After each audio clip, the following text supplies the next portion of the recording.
আসসালামু আলাইকুম, welcome to আলহামদুলিল্লাহ এগ্রো। আশা করি সবাই খুব ভালো আছেন। আলহামদুলিল্লাহ আমিও ভালো আছি। তো চলুন প্রথমেই বলা যাক আমাদের খামারে এই ছাগলগুলো দেখতে পাচ্ছেন, তো ছাগলগুলো আসলে কোন জাতের।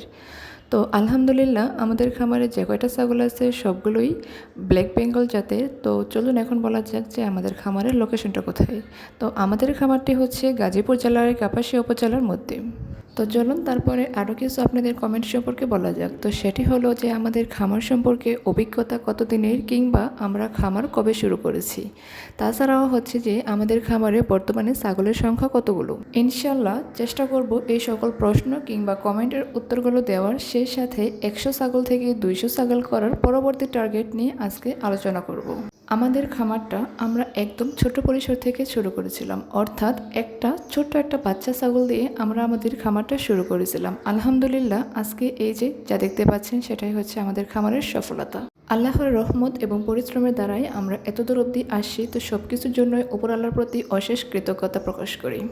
যদি আপনাদের প্রশ্ন এরকম হয় যে আমাদের খামার সম্পর্কে অভিজ্ঞতা কত দিনের, তাহলে হয়তোবা আমাকে অনেক গভীরে গিয়ে উত্তরটা দিতে হবে, কারণ আমাদের খামারে ছাগল ছাড়াও আলহামদুলিল্লাহ আরও বেশ কিছু প্রজেক্ট আছে। চলুন ছোট করে এবং অল্প পরিসরে আপনাদের সাথে একটু আমাদের অভিজ্ঞতাটা শেয়ার করি। আমাদের খামার জীবনের অভিজ্ঞতাটা সেই 2004 থেকে 5 সাল থেকে শুরু হয়েছে। তাহলে আজকে হচ্ছে 2025 সাল, তাহলে বুঝতেই পারতেছেন যে এটা কত বছরের অভিজ্ঞতা। তবে অবশ্যই সেটি কিন্তু ছাগল পালনের ক্ষেত্রে নয়। ছাগল পালনটা আমরা শুরু করেছি এই তো বেশি দিন আগে নয়, সেটা 2020 সালে। তবে 2020 সালে শুরু করার পরেও আমরা সেখান থেকে খুব বড় একটা লস খাওয়ার পরে আমরা আবার শুরু করেছিলাম 2022 সালে। তো 2022 সাল থেকে আজকে আমাদের এই ছাগলের খামারটা, তো ছাগলের খামারে ছাগলের সংখ্যা আছে বর্তমানে আলহামদুলিল্লাহ 100+। তো সেখানে আরও অনেক ছাগল ছিল, যেহেতু আমরা কিছুদিন পর পরই সেখান থেকে ছাগল বিক্রি করি। তাছাড়াও অনেকগুলো খাসি ছাগল থাকে, খাসি বাচ্চা থাকে, আমরা সবগুলোই বিক্রি করে দেই। আর এখন তো আমরা আস্তে আস্তে মা ছাগল, বকরি ছাগলও বিক্রি করা শুরু করছি। তো সব কিছু মিলিয়ে আমাদের খামারটা আলহামদুলিল্লাহ অনেক ভালো আছে। তো খামারি বন্ধুরা অবশ্যই দোয়া রাখবেন আমাদের খামারের জন্য। আজকে শেয়ার করব শুধুমাত্র একটি ছাগলের খামার তৈরির প্রপার প্ল্যান।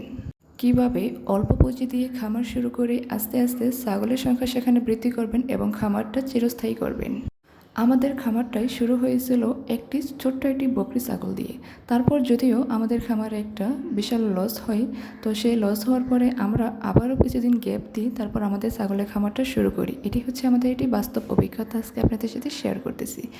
তো আমাদের খামারে কি হয়েছিল, 2022 সালে আমরা আবার কিছু মা ছাগল এবং বাচ্চা ছাগল দিয়ে শুরু করেছিলাম আমাদের খামারের পথ চলা। তো আলহামদুলিল্লাহ সেই পথ চলা থেকে আর আমাদের অভিজ্ঞতা, পরিশ্রম এবং উপর আল্লাহর অশেষ রহমতের পর হচ্ছে আমাদের এই খামারের সফলতা। আলহামদুলিল্লাহ সব কিছুর জন্য ধৈর্য, পরিশ্রম এবং সঠিক পরিকল্পনাই হলো আমাদের খামারের সফল চাবিকাঠি। যারা ছাগলের খামার করতে চান, কিংবা ছাগল আপনাদের অনেক ভালো লাগে বা ছাগল পালন করতে সহজ এবং সেটি আপনারা খুব ভালো অভিজ্ঞতা সম্পন্ন সেই বিষয়ে, তাহলে আমি আজকে আপনাদের সাথে শেয়ার করব যে আপনারা প্রত্যেকটা কাজের আগে একটা টার্গেট নেবেন। যেমন আমি আজকে বললাম যে 200 ছাগল করার একটি প্রপার টার্গেট। খামার তৈরির ক্ষেত্রে কিংবা খামার করার ক্ষেত্রে প্রথম কথাই হচ্ছে আপনি সেখানে কী পরিমাণ ইনভেস্ট করবেন। আমি এই বিষয়ে ছোটো একটা পরামর্শ দিতে চাই, সেটি হলো আপনার যদি খামার করার জন্য 10 টাকা থাকে, তাহলে আপনি সেখানে ইনভেস্ট করবেন মাত্র 3 টাকা। আপনি খামারটা অল্প পুঁজিতে এবং অল্প জায়গা এবং অল্প পরিসরে খামারটা শুরু করার চেষ্টা করবেন। তারপর আস্তে আস্তে আপনি সেখান থেকে যদি ঠিকঠাক মতো লাভ করতে পারতেছেন কিংবা প্রপার আইডিয়া নিয়ে আপনি কাজ করতে পারতেছেন, তাহলে আমি বলবো যে আপনি আস্তে আস্তে খামারটা বৃদ্ধি করুন। ছাগল পালনের ক্ষেত্রে কিংবা ছাগলের খামার করার ক্ষেত্রে অভিজ্ঞতা অবশ্যই অর্জন করা জরুরি। তো ছাগল পালনের ক্ষেত্রে আরও একটা বিষয় গুরুত্বপূর্ণ, সেটি হলো যে ছাগলের জাত নির্বাচন করা, খামার তৈরি করা। তো আমাদের দেশে ছাগলের বেশ কিছু জাত আছে এবং বাহিরের দেশেরও অনেক জাতই আমাদের দেশে বর্তমানে অ্যাভেলেবল। তো আমি আমাদের খামারের জাতটার কথাই বলি। আমাদের খামারের জাতটা হচ্ছে ব্ল্যাক বেঙ্গল। তো আমাদের খামারে আলহামদুলিল্লাহ এই জাতি সবগুলা ছাগল। তো এই জাতের ছাগলের একটি ভালো বৈশিষ্ট্য হচ্ছে এদের রোগ প্রতিরোধ ক্ষমতা বেশি এবং বছরে ওরা 2বার বাচ্চা দেয়। বছরে 2বার বাচ্চা দেওয়ার ক্ষেত্রে অবশ্যই এই ছাগলগুলো একসাথে 3 থেকে 4টা করেও বাচ্চা দিতে সক্ষম। খাবার খরচ কম লাগে এবং মানে ভালো হওয়ায় সকলের পছন্দের প্রথম তালিকায় থাকে এই ব্ল্যাক বেঙ্গল জাতের ছাগল। তাছাড়াও অনেক উন্নত জাতের ছাগলও আমাদের দেশে পাওয়া যায়, সেগুলো একটু আকারে বড় হয় এবং তাদের মাংসের চাহিদাও বাজারে অনেক বেশি। সেগুলো হচ্ছে বিটল জাত, জামুনাপুরি ইত্যাদি আরও অনেক জাতের ছাগলই আছে। তারপর হলো খামারের জায়গা নির্বাচন। আমি বলবো যে আপনারা প্রথমে 5 থেকে 10টি ছাগল দিয়ে খামার শুরু করতে পারেন। অল্প পরিসরে শুরু করলেই সবচেয়ে ভালো।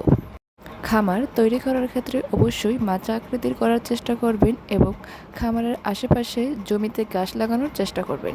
খামারের পাশে পরিষ্কার পানির ব্যবস্থা এবং খামারের যে ময়লা আবর্জনা বা বজ্র আছে সেগুলো একটি নির্দিষ্ট জায়গায় ফেলা।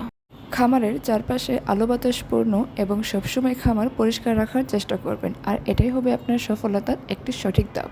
খাবার ব্যবস্থাপনা সম্পর্কে এখন একটু বলা যাক। তো ছাগলের খাবারে অনেকেই অনেক রকম খাবার দিয়ে থাকে, তো আমরা আসলে কী দিয়ে থাকি সেটা আসলে বলবো।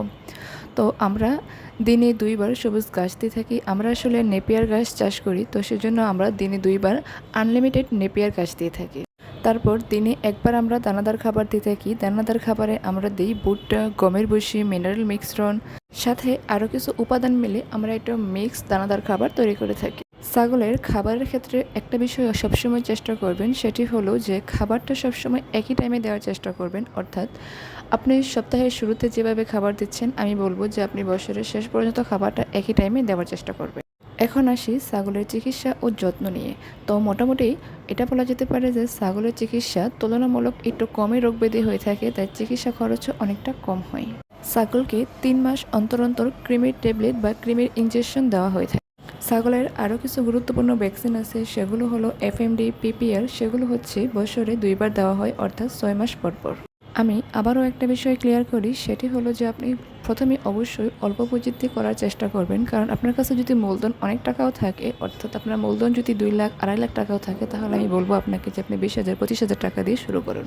আমি আমাদের নিজেদের অভিজ্ঞতা থেকে বিষয়টা আপনাদের সাথে শেয়ার করলাম। তো এমনটা নয় যে খামার সবসময় লাভই হবে, খামারের লোকসানও হতে পারে, তাই সেজন্য আমি বলবো যে আপনারা অল্প পুঁজিতে বা অল্প পরিসরে শুরু করুন। তারপর যদি উপরওয়ালার রহমতে সব কিছু ঠিকঠাক থাকে, খামার আস্তে আস্তে বড় করবেন, তারপর আস্তে আস্তে মূলধন বাড়াবেন। ছাগলের খামার বৃদ্ধি হতে খুব একটা বেশি দিন টাইম লাগে না, কারণ ছাগল বছরে 2 বার বাচ্চা দেয়। একটা মা ছাগল যদি বছরে 3 থেকে 4টা বাচ্চা দিয়ে থাকে, তাহলে খুব একটা বেশি সময় লাগার কথা না, কিংবা আমাদেরও খুব একটা বেশি সময় লাগে না।